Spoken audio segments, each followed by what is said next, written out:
Good morning everyone. Now next topic Biot Savart's law application. तो Biot Savart's law की application को define करके तो जैसे फर्स्ट आएगा हमारे पास magnetic field at the centre of a circular current carrying coil. अगर हमने एक सर्कुलर कॉइल, ठीक है, सर्कुलर कॉइल के सेंटर पे मैग्नेटिक फील्ड फाइंड करना है तो इस कंडीशंस इस टाइप में हम फिर बायो-सेवर्ट्स लॉ का यूज करेंगे। ऐसे ही हमें एक स्ट्रेट कंडक्टर के लिए अगर मैग्नेटिक फील्ड फाइंड करना है तो उसमें हम बायो-सेवर्ट्स लॉ को अप्लाई करेंगे। ठीक है, ऐसी कॉइल सर्कुलर कॉइल के सेंटर पे फाइंड करेंगे तो सर्कुलर कॉइल के एक्सिस पे भी फाइंड करने को होगा।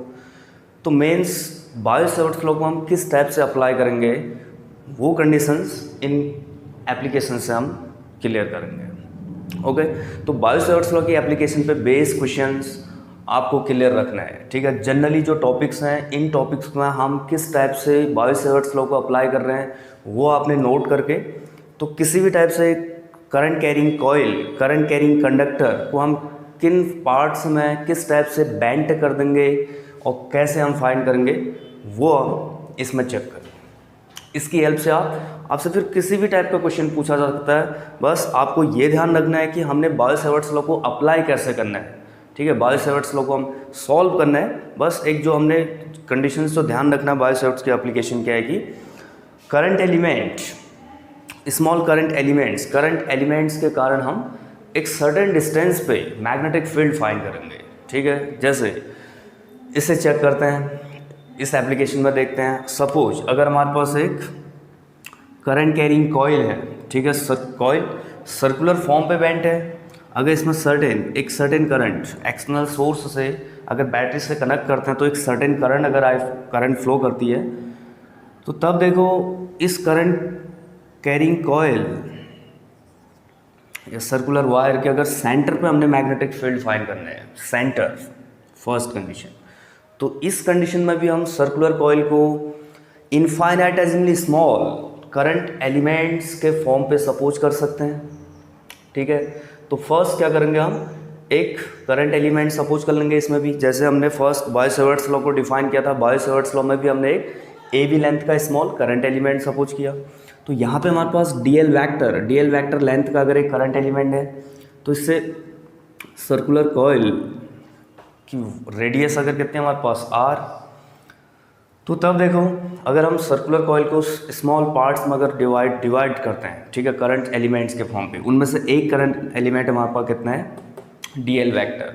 तो तब देखो बायो-सेवर्ट्स लॉ के अकॉर्डिंग इस करंट एलिमेंट के कारण सेंटर पे मैग्नेटिक फील्ड कितना होगा, DB equal to mu naught upon 4 pi IDL sine theta upon R square.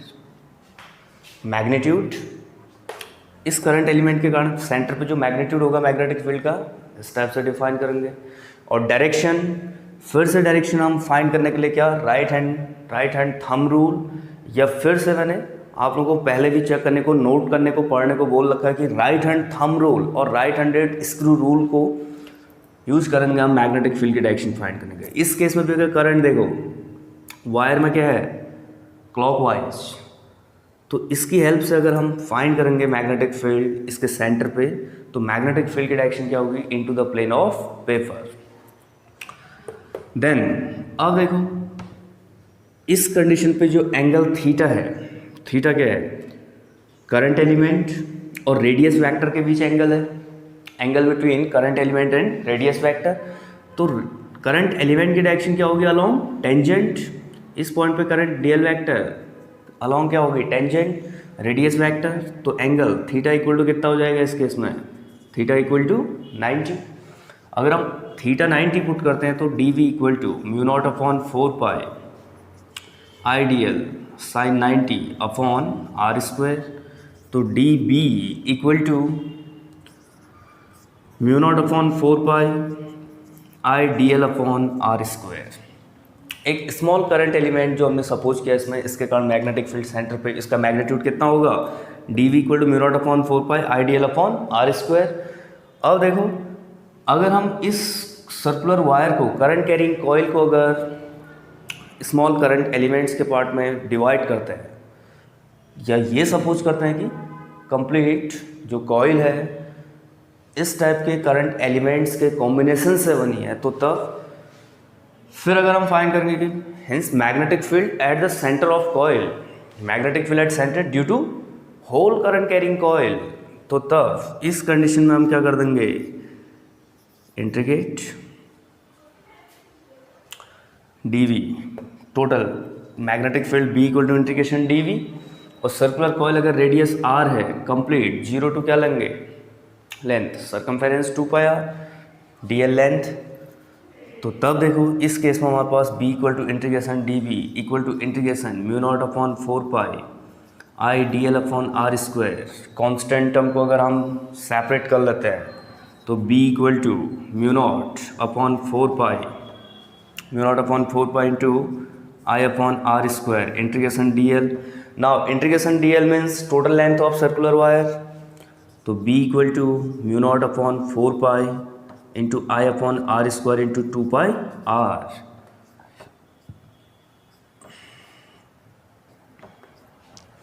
तो एक फॉर्म तो इसके सेंटर पे magnetic field B equal to कितना आएगा, mu naught I upon 2r, ये है।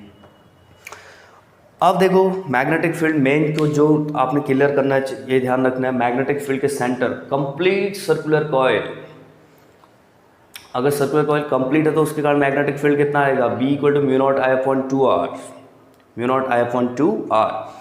अब हमें क्वेश्चंस बाय सेवर्ट्स लॉ को अप्लाई करने के लिए, क्वेश्चन सॉल्व करने के लिए, प्रॉब्लम सॉल्व करने के लिए, कंप्लीट सर्कुलर कॉइल अगर नहीं है तो हमें सेगमेंट्स के लिए भी अगर फाइंड करना है, तो सेगमेंट्स के केस में ध्यान रखना, इस कंडीशंस में हम क्या कर लेंगे, एक एंगल डिफाइन करेंगे, या अगर सॉल्व नहीं, इसको चेक नहीं करते हो तो जो एंगल है 2πr, इसको अगर चेक करोगे तो जो सेगमेंट दे रखा है कंप्लीट, इस केस में B equal to mu naught upon 4π I upon 2π, complete angle को ऐसे ही रहने दो, तो ये हो जाएगा mu naught I upon 4π into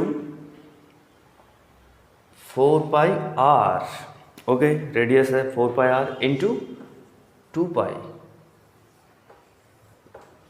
2π radius अगर नहीं है तो 2π क्या होगा, कंप्लीट एंगल। अब कंप्लीट एंगल तब है हमारे पास इस केस में जब circular wire, complete circular wire, अगर कोई सेगमेंट गिवन होगा तो एंगल उसी, जो जितना एंगल गिवन होगा वो एंगल लोगे यहाँ पे, ठीक है। तो दो फॉर्म्स को आप, इसके दो फॉर्मूले, दो की हेल्प से एक सर्कुलर कॉइल के सेंटर पे, या कॉइल अगर current carrying coil, current carrying wire किसी भी फॉर्म पे बेंट है तो उसके सेंटर पे मैग्नेटिक फील्ड फाइंड कर सकते हो। कंप्लीट है तो आप सीधे इस रिलेशन से सॉल्व कर सकते हैं। कोई सेगमेंट गिवन है जैसे सेमी सर्कल, ठीक है, एक सर्कुलर करंट कैरिंग कॉइल का एक क्वाड्रेंट गिवन है, अगर क्वाड्रेंट के में एंगल 45, सेमी सर्कल में एंगल 180, तो 2π, तब उस केस में कितना हो जाएगा, सिर्फ पाई। बस इस फॉर्म के लिए हमने 4π और 2π ये कैंसिल नहीं किया, otherwise mu naught I upon 2r, फिर एंगल में डिवाइड भी कर सकते हो, ओके। तो इस टाइप से, और डायरेक्शन के लिए फिर कि हम चेक करेंगे कि करंट कैरिंग कॉइल या सर्कुलर कॉइल में करंट की डायरेक्शन क्लॉकवाइज है या एंटी क्लॉकवाइज है, ठीक है। क्लॉकवाइज के केस में अगर सेंटर पे मैग्नेटिक फील्ड फाइन है तो राइट हैंडेड या पाम रूल का भी यूज कर सकते हैं, तो राइट हैंड थंब रूल की हेल्प से क्या होगी, into the plane of paper, ठीक है।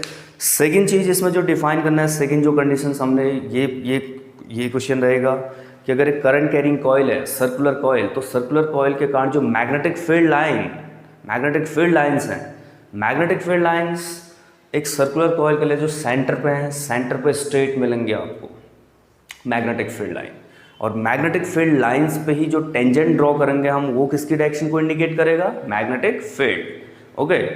तो अगर करंट कैरिंग कॉइल या सर्कुलर कॉइल के सेंटर पे मैग्नेटिक फील्ड लाइंस स्ट्रेट है, तो स्ट्रेट लाइंस सेंटर पे स्ट्रॉन्ग मैग्नेटिक फील्ड को रिप्रेजेंट करेंगी, और जैसे जैसे हम सर्कुलर कॉइल के एंड्स की ओर मूव करेंगे तो मैग्नेटिक फील्ड लाइंस क्या होती जाएंगी, कर्व्ड, और इसके एंड्स पे क्या होंगी, concentric circles, magnetic field lines, okay. तो फिर इस कंडीशंस में हम डिफाइन करेंगे कि ये है फर्स्ट एप्लीकेशन, ऐसे चेक किया। सेकेंड एप्लीकेशन, थर्ड, ऐसे ही हम डिफाइन करते जाएंगे जनरली पहले, फिर इस पे बेस क्वेश्चंस करेंगे। Thank you.